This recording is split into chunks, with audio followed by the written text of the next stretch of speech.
네, 여러분, 침소봉대라는 말이 있습니다. 바늘 침자와 몽둥이 봉자를 써서 바늘같이 작은 것을 가지고서 몽둥이처럼 크다고 이렇게 과장하는 것을 말을 합니다. 별것 아닌 일을 가지고서 큰일이 난 것처럼 이렇게 소란을 떠는 것을 말하는 것이죠. 이렇게 침소봉대도 문제이지만은요, 그 반대의 경우도 문제죠. 그 반대말이 봉대 침소 이렇게 말을 하거든요. 큰일이 났는데도 불구하고 별것 아닌 것처럼 그냥 이렇게 축소해버리는 이런 것을 말을 합니다. 오늘 말씀의 제목이 하나님의 전신갑주입니다. 이 말씀을 준비하면서 이 침소봉대 이 단어가 생각이 났습니다. 이 말씀은 바울이 에베소 교회에 보낸 편지거든요. 오늘 본문 11절에 우리가 제목 삼은 말씀에 나옵니다. 11절에 보게 되면은요, 마귀의 간계를 능히 대적하기 위하여 하나님의 전신갑주를 입으라 이렇게 되어 있습니다. 이 전신갑주는 히브리어 헬라어로 파노플리아라고 하는 그런 단어인데요, 고대 세계에서 가장 강력했었던 로마 보병이 중무장을 딱 갖췄을 때에 갖추고 있는 전투 장비 일체, 이것을 가리키는 군대 용어라고 합니다. 오늘날 우리로 말하면은 우리 군대에서 완전 군장이라고 하는 그런 말이 있거든요. 여러분, 군인이라고 해가지고 항상 이 완전 군장을 딱 하고 있진 않습니다. 군인들도 평소에는 그냥 군복만 입고 근무를 하죠. 하지만 전시나 전시에 준하는 그런 상황이 되면은 완전 군장을 딱 하게 됩니다.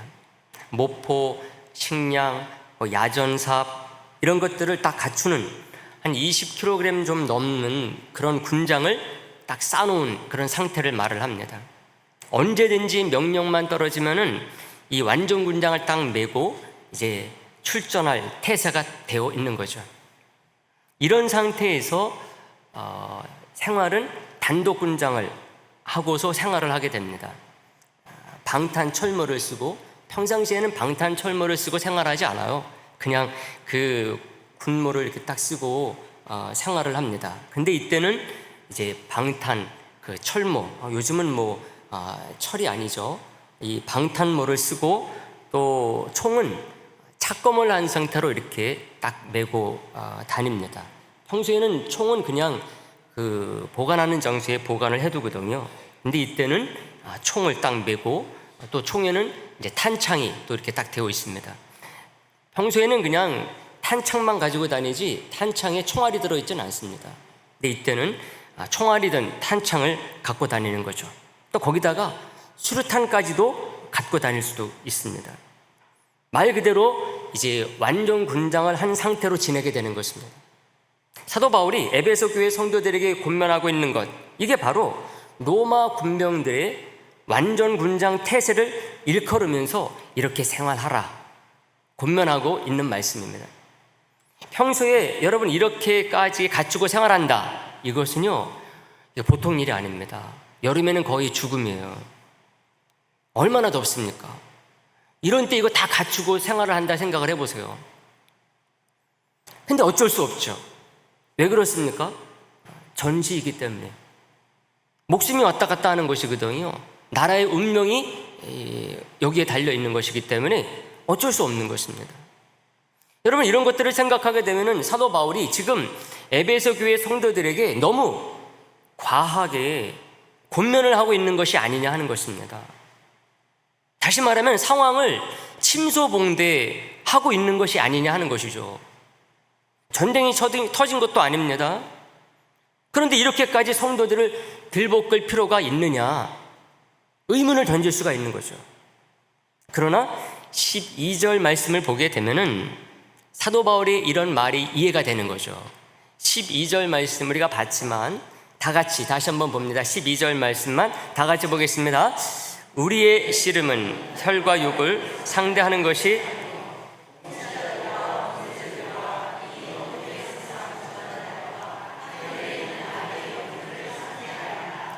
아멘. 우리의 씨름은 뭐를 상대하는 것이 아니다? 혈과 육을 상대하는 것이 아니다. 이 말이 뭡니까? 눈에 보이는 것이 다가 아니라는 것이죠. 겉으로 보기에는 그냥 일상이 계속되고 있을 뿐입니다. 전시가 아닌 거예요. 평소처럼 그냥 살고 있는 겁니다. 그러나 영적으로 보면 그게 아니라는 거죠.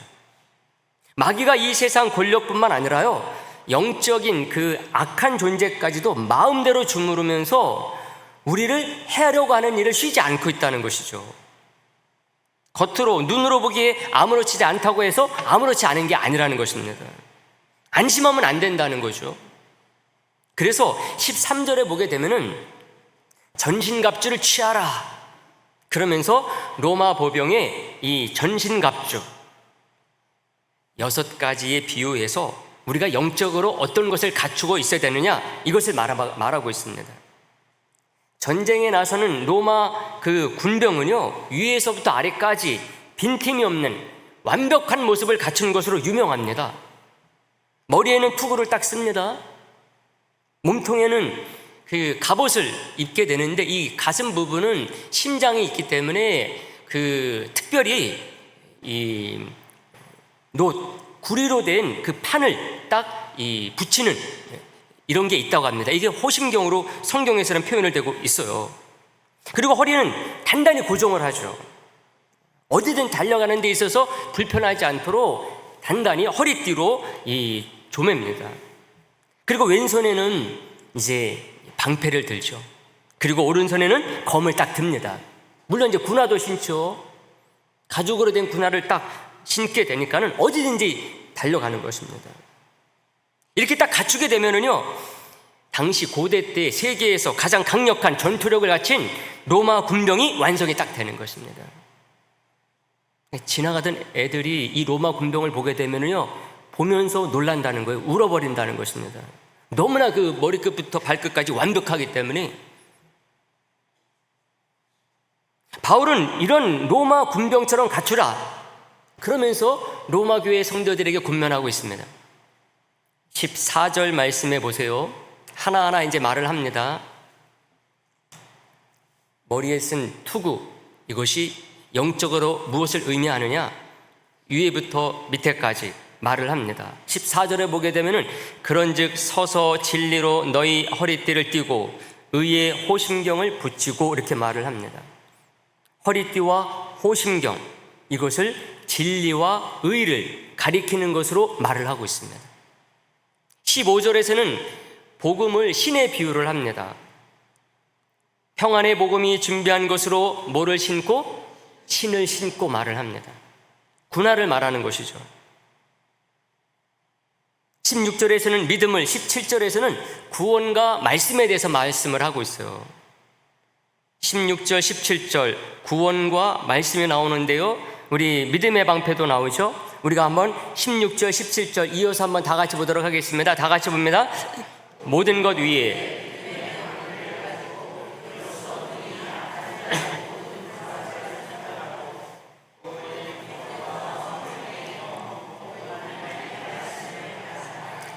아멘. 맨 처음이 뭐가 나오는 거죠? 14절에 보게 되면은 진리로 허리띠를, 맨 마지막에 뭐가 나오죠? 성령의 검으로서 말씀을 딱 가지라 이렇게 얘기를 하고 있습니다.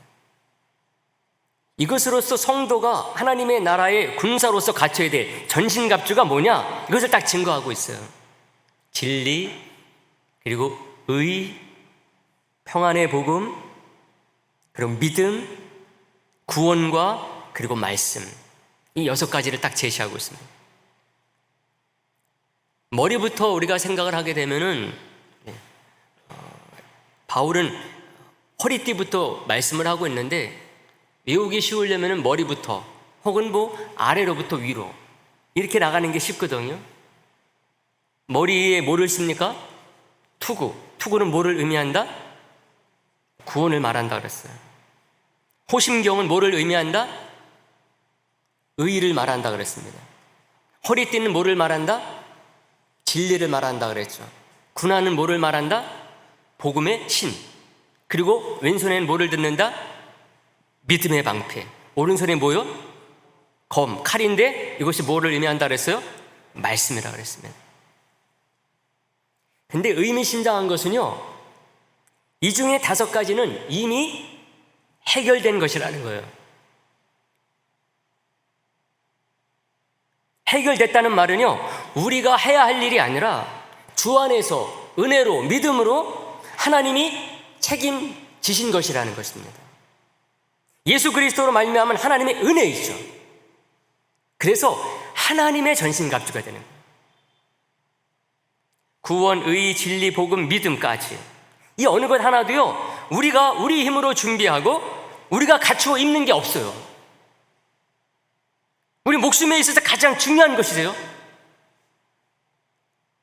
구원의 투구는 뭐를 보호합니까? 머리를 보호하잖아요. 얼마나 중요합니까? 의의 호심경은 뭐를 보호합니까? 심장이요. 너무나 중요하죠. 진리의 허리띠도 마찬가지예요. 복부를 보호하면서 이게 딱 단도리가 채워져야지만이 이거 뛰는데 지장이 없어요. 복음의 신발도 마찬가지입니다. 그런 면에서 믿음의 방패는 더할 나위 없죠. 근데 이것들이 다 뭡니까? 주 안에서 하나님이 하신 겁니다. 예수님이 십자가의 대속으로 해 놓으신 거예요. 다시 말하면요, 아무리 마귀 할아버지라 할지라도 어떻게 할 수 없는 부분으로 되어 있다는 것입니다. 하나님의 전신갑주, 에베소 6장 10절에 18절 말씀에서 가장 중요한 관점은 이것입니다. 에베소서 1장부터 보게 되면요, 바울이 이 얘기 먼저 다 해놨어요. 2장 8절에 보게 되면은 믿음과 구원에 대해서 말씀을 합니다. 너희는 그 은혜에 은하여 믿음으로 말미암아 구원을 받았으니 이는 너희에게서 난 것이 하나님의 선물이라. 믿음과 구원은 이미 상황이 끝났어요? 안 끝났어요? 끝나버렸어요. 하나님의 선물로서 주어졌습니다. 3장 6절에 보면 복음이 나옵니다. 이는 이방인들이 복음으로 말미암아 그리스도 예수 안에서 하나님 함께 상속자가 되고 함께 지체가 되고 함께 약속에 참여하는 자가 됨이라 말합니다. 이미 예수 그리스도로 말미암아 복음이라고 하는 것은 완성이 되어버렸습니다. 4장 24절에 보게 되면 의와 진리에 대해서 나와요. 하나님을 따라 의와 진리의 거룩함으로 지으심을 받은 새 사람을 입으라, 이렇게 말하고 있습니다. 다시 말하면은 전신갑주를 말하기 때문에 이거 언제나 다 준비할까? 이거 무거운 것 얼마나 감당하려면 힘들어? 이거 걱정할 수 있는 건데 그게 아니라는 거예요. 그래서 11절에서는 전신갑주를 입으라 얘기했고요, 13절에는 전신갑주를 취하라 말을 하는데, 이 말은 뭔 말인가 하면은 다 준비되어 있으니까 그냥 입기만 하면 돼. 다른 말로 말하면은 너희들은 누리기만 하면 된다, 이 말씀입니다. 여러분, 이스라엘 백성들이 여호수아와 함께 여리고성을 정복했을 때를 생각하면 됩니다. 그들은 여리고의 군인들과 싸울 필요가 없었어요. 여리고 군인들이 얼마나 준비태세를 완벽하게 갖추고 이스라엘 백성들이 이제 성을 넘어올 것을 기다리고 있었겠습니까? 근데 이스라엘 백성들이 여리고 성에 들어갔을 때 그들과 싸울 필요가 없었어요. 가서 취하면 됐었어요. 하나님의 은혜로 여리고 성이 딱 무너지는 순간이요, 그 싸움은 이스라엘 백성들에게 있어서는 그 어디서도 체험해 볼 수 없었던 승리의 잔치였습니다. 너 죽고 나 죽자 싸우는 일이 아니었다니까요. 이스라엘 백성들은 죽은 사람이 없었어요. 왜? 여리고 성이 무너지는 순간 여리고에 있었던 그 여리고 군사들은요, 전부 다 주저앉아 버렸어요. 저게 왜 무너지는 거예요, 저게? 이스라엘 백성들이 일주일 동안 돌았다고 해서 저게 무너질 수 있는 거예요? 너무나 강력한 여리고 성이었었거든요. 무너지는 순간 이 사람들은 싸울 의욕을 다 잃어버렸어요. 그러니까 이스라엘 백성들은 들어가서 그냥 취하면 되는 거예요. 너무나 놀라운 체험인 거죠, 이거는. 돈 주고 바꿀 수 없는 귀한 체험을 거기서 한 것입니다. 우리가 이 세상에서 싸우는 영적인 싸움도 마찬가지인 것을 믿으시기를 간절히 바랍니다. 우리가 잘못 생각하고 있다는 거죠. 우리가 신앙생활 한다, 이 세상에서의 삶이라는 것, 인생에 여러 가지 크고 작은 문제들이 많이 있다 보니까는 우리가 잘못 보고 있다는 것입니다. 다 이겨놓은 싸움, 숟가락 얹고 있는 게 우리의 삶일 수 있다는 것이죠. 우리의 관점과 생각을 어떻게 된다? 바꿔야 된다. 근데 그게 쉽지 않은 거죠. 그래서 바울이 마지막 부분, 그 다음에 이어지게 하는 것이 있어요. 말씀과 기도에 대한 말씀입니다. 하나님의 말씀은 뭐라 그랬어요? 뭐의 검? 성령의 검이다. 싸울 때 누가 지고 싸웁니까? 군사, 우리가 지고 싸우는 거죠. 근데 누구의 검이다? 성령의 검이다. 누구에게 달려있다는 말입니까? 성령님에게 달려있다는 거예요. 그럼 말씀의 반은 누구에게 달려있느냐? 성령님에게 달려있는 거예요. 나머지 반만 우리에게 있어요. 우리가 주어진 하나님의 말씀을 가지고 어떻게 훈련돼서 나아가느냐, 여기에 변수가 될 수 있어요. 근데 이거 변수라고 하는 것은 승패를 말하는 게 아닙니다. 우리가 말씀을 가지고 어떻게 사느냐, 이거에 따라서 사단에게 질 수도 있다, 이길 수도 있다, 이걸 말하는 게 절대로 아닙니다. 이것은 얼마나 우리가 누리며 사느냐의 문제라는 것입니다. 이걸 모르게 되면 우리가 생고생하고 산다는 거죠. 하나님의 나라가 아니라 지옥에서 산다는 것입니다. 이것을 어떻게 받아들이냐에 따라서 예수님이 다 이겨놨는데도 불구하고 어떤 사람은 혼자 승패가 좌우될 것처럼 싸우는 사람이 있을 수 있다는 것입니다. 승부는 끝났는데, 전쟁 끝났는데 자기 혼자 동굴 속에서 여전히 전쟁적인 병사가 있다는 것입니다. 우리가 그런 기사 전에 본 적이 있잖아요. 2차 대전 끝나버렸는데 일본군 병사 중에 어떤 사람이 동남아에서 동굴에서 아직도 싸우고 있었어요. 끝나서 나와서 삶을 살아야 되는데 전쟁이 끝난지 모르고 동굴 속에서 살고 있었던 거예요. 이거 얼마나 바보 같은 인생이에요, 이거. 전쟁은 1945년도에 끝났는데. 근데 이게 우리의 인생에 가능할 수 있다는 것입니다.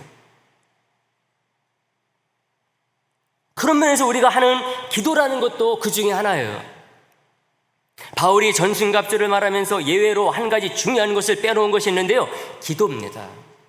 기도와 간구로 표현하고 있어요. 기도와 함께 이 말씀을 마지막으로 빼놓습니다.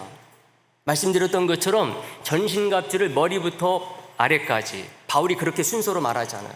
밑에부터 위까지 순서로 말하잖아요. 그러면 외우기도 쉽잖아요. 근데 바울이 시작할 때에 허리띠로서 진리로 시작을 해가지고 맨 끝에 가서 성령의 검으로 말씀으로 끝납니다. 근데 왜 말씀을 마지막에 뒀느냐? 그 다음에 기도를 말해야 되겠기 때문에 그래요. 바울이 중요하게 생각하는 것 마지막에 둘 때가 많이 있습니다. 왜 마지막에 두느냐?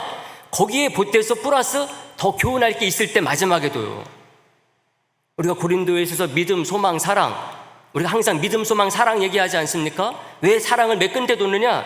사랑을 얘기하면서 그 뒤에 더 중요한 얘기를 하기 때문에 그래요. 이제 데살로니가에서는 믿음, 소망, 사랑 이렇게 순서를 하지 않습니다. 데살로니가에서는 믿음, 사랑, 소망이 끝으로 와요. 바울이 전신갑주 말하면서 말씀을 딱 마지막에 두면서 그것과 함께 기도에 대해서 말하고자 하는 것입니다. 18절 그 말씀이 나옵니다. 18절 우리가 다 같이 다시 한번 보도록 하겠습니다. 다 같이 봅니다. 모든 기도와 간구를 하되 항상 성령 안에서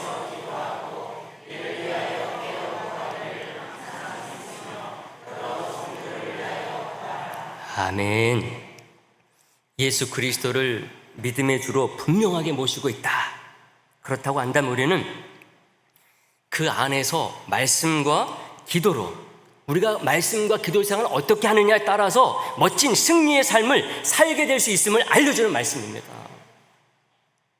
다 이겨놓은 전쟁이기 때문에 오히려 우리에게 또 다른 삶의 의미와 가치를 부여하는 말씀입니다.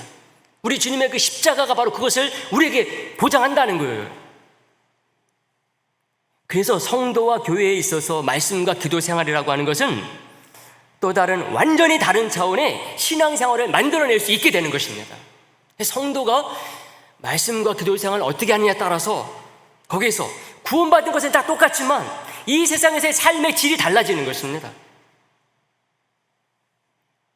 그만큼 말씀과 기도는 우리가 이 세상에서 사는 동안 우리의 삶을 어떻게 살아가느냐, 이것을 결정하는 데 있어서 너무나 중요한 역할을 하기 때문에 그렇습니다. 사도 바울이 디모데에게 말씀과 기도로 거룩하여진다 이렇게 말한 것도 이유가 있는 거죠. 우리는요, 이 세상에서 영적인 전쟁을 싸울 준비를 하는 사람들이 아닙니다. 그 영적인 전쟁에서 십자가로 이미 승리를 쟁취하신 우리 주님께서 주시고자 하는 삶과 승리의 기쁨과 보람, 능력을 맛보고 하나님 나라 천국에 이르도록 하시는 비밀, 이것을 우리가 말씀과 기도 생활 어떻게 하느냐, 요 속에 감춰주셨음을 알려주는 것이죠. 우리 주님께서 십자가에서 다 해놓으셨다고 보면 되는 것입니다. 우리에게 힘든 것 맡겨놓지 않으시기 위해서 십자가에서 하신 거예요. 십자가는 어정쩡하지 않습니다. 여러분, 우리가 왜 매주 말씀을 듣습니까? 왜 종교교육의 후예로서 개신교는 예배 중에 반 이상을 말씀을 듣는 시간으로 배정을 했습니까?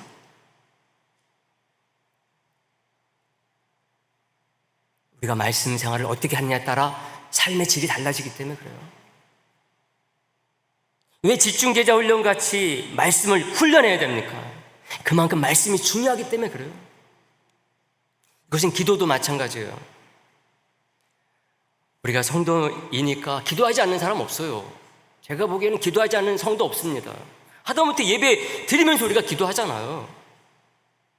장로님이 기도하시지만 그 가운데 우리가 함께 기도하잖아요. 근데 중요한 것은 우리가 정말 기도 시간을 늘려야 된다는 것입니다. 5분, 10분 그거 안 된다는 거죠. 나 자신, 우리 가족, 다니는 교회 형제 자매들 위해서 중보기도 하고, 우리 나라와 민족을 위해서 기도하고, 세계 선교를 위해서 기도하고, 세계에 크고 작은 어려운 일들 위해서 기도하고, 그러면 벌써 시간이 막 20, 30분 훅 막 가버리는 것입니다. 그리고 난 후에 우리가 깊이 있게 기도해야 되는 것이거든요. 이게 순서가 바뀔 수도 있어요. 주님의 말씀을 붙잡고 주님과 깊은 대화 속으로 들어가야 되는 것입니다. 그때부터 이것을 어떻게 하느냐에 따라서 우리의 삶의 질이 달라지는 것입니다. 세상을 보는 눈이 바뀌어지는 거예요. 하나님께서 내게 주신 그 삶, 기쁜 일이 많을 수도 있고 어려운 일이 많을 수 있을 수 있어요. 그것에 대해서 보는 시각이 달라지고 감당하는 내 모습이 달라지게 되어 있어요.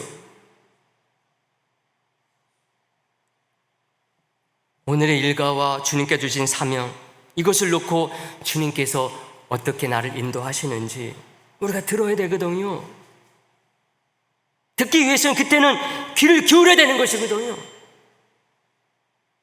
여러분, 이게 없으면은 우리는 어떤 면에서는 진짜 아직 기도의 그 생활에 들어가지 못한 사람이다 말씀드릴 수가 있습니다.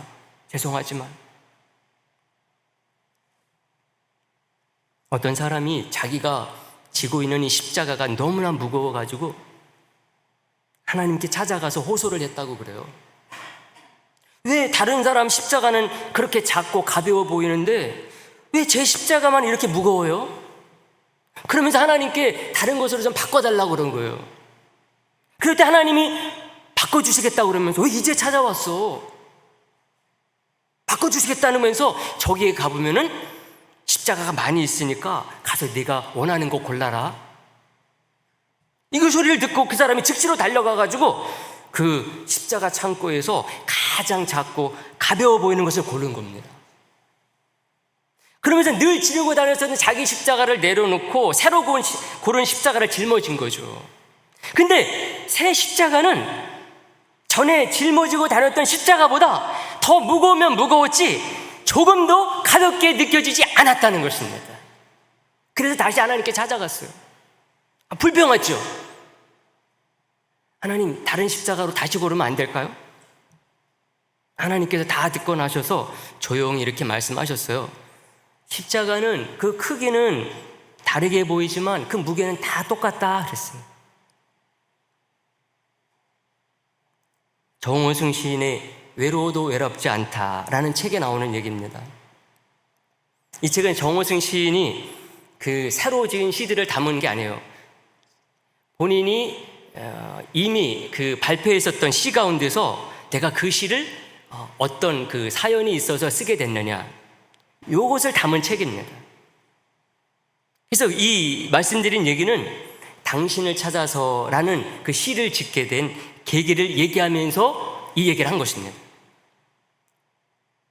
정호승 씨는 그러면서 이런 말을 덧붙였어요. 자신이 젊었을 때와는 달리 언젠가부터 나이가 들면서 시를 쓰는 일이 그렇게 힘들겠다 느껴졌다는 거예요. 시 쓰는 게 너무나 고통스러웠다는 거예요. 그래서 많은 생각 끝에 시를 쓰는 일이 고통스러운 것, 이것은 특별히 이 일만 고통스러워서 그런 게 아니라 삶이 고통스럽기 때문에 그런 것이 아닐까, 이런 생각에 이르게 됐다는 얘기예요. 이것을 깨닫는데 자기가 40년 걸렸다 이런 말을 하고 있어요. 그러면서 이런 말을 했습니다. 삶의 형태가 어떠하든지 그 고통의 무게는 다 똑같습니다. 그러니 남과 나를 비교하면서 살아가지 말아야 됩니다. 다른 사람은 나와 같은 일을 하지 않음으로써 나처럼 고통스럽게 살지 않는다 생각하면서 남을 부러워하지 말아야 됩니다. 이렇게 얘기를 했어요. 그럴듯하지 않습니까, 여러분? 이런 시인의 관점, 우리가 사는 데에서 꼭 필요한 관점이라고 할 수가 있어요. 하나님이 나만 미워하셔가지고 내게만 왜 무거운 십자가 주신 것 아니야, 이런 마음 때문에 우리 하루하루가 그렇게 살지 않아도 되는데도 불구하고 힘들게 사는 분들이 있어요. 요즘처럼 개방된 세상에서는 더 그래요. 분명히 개방된 세상이기 때문에 나보다 더 힘든 사람들 많이 있을 터인데 그 사람들은 보이지 않냐고. 누구만 보입니까? 나보다 더 행복하게 잘 사는 사람들만 보이는 거죠. 그러니까 이런 생각하는 거죠. 사랑하는 성도 여러분, 그러나 이보다 중요한 주님의 말씀이 있어요. 무거운 짐진 자들아 다 내게로 오라 그러시면서 그 끝에 우리 주님께서 덧붙인 말씀이 있어요. 마태복음 11장 29절 30절 말씀, 너무나도 중요한 말씀인데 우리가 그 앞에 있는 말씀이 더 마음에 와닿다 보니까 이 말씀을 놓칠 때가 많이 있는데, 29절 30절에서 이렇게 말을 합니다. 나는 마음이 온유하고 겸손하니 나의 멍에를 메고 내게 배우라. 그리하면 너희 마음이 쉼을 얻으리니 이는 내 멍에는 쉽고 내 짐은 가벼움이라 하시니라 말했어요. 얼마나 놀라운 말씀입니까, 여러분? 왜 내 십자가만, 내 짐만 무거울까? 이 생각도 잘못된 생각이지만은요, 우리가 이 세상에서 사는 가운데 지고 사는 자기 십자가, 이게 다 무겁다, 고통스럽다, 이런 법은 없다는 것입니다. 왜?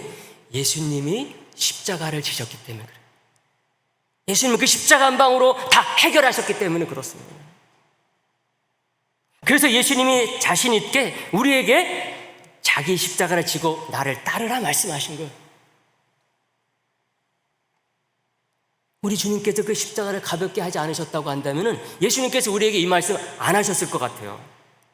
야, 너희는 너희 자기 십자가를 지고 나를 따라, 그 말 못 하셨을 것 같아요. 안 하셨을 것 같아요.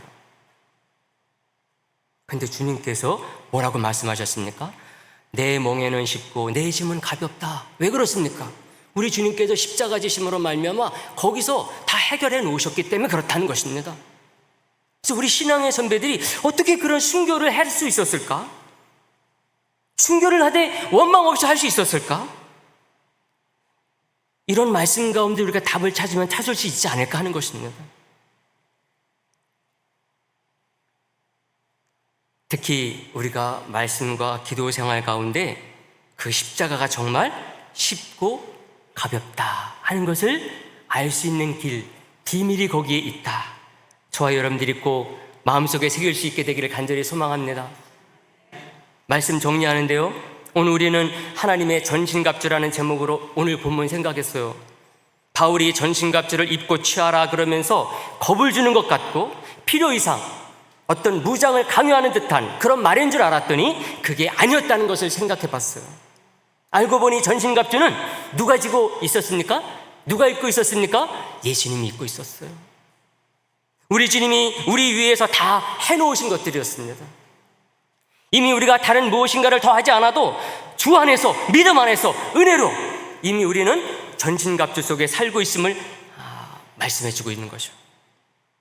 그게 에베소에서 바울이 전신갑주를 입으라 라는 말씀의 의미임을 생각해 본 것입니다. 아울러 말씀과 기도를 우리가 또 다른 신앙생활의 몫으로 남겨놓으신 이유가 무엇일까? 이것에 대해서 생각했어요. 그러므로 저와 여러분들 오늘 이 말씀 꼭 기억을 해서요, 모든 삶 속에서 모든 삶과 신앙생활이 정말 빛이 되고 소금이 되는 그런 멋진 삶으로 나아가는 우리 성도님들 되기를 주님의 이름으로 축복의 말씀 드립니다.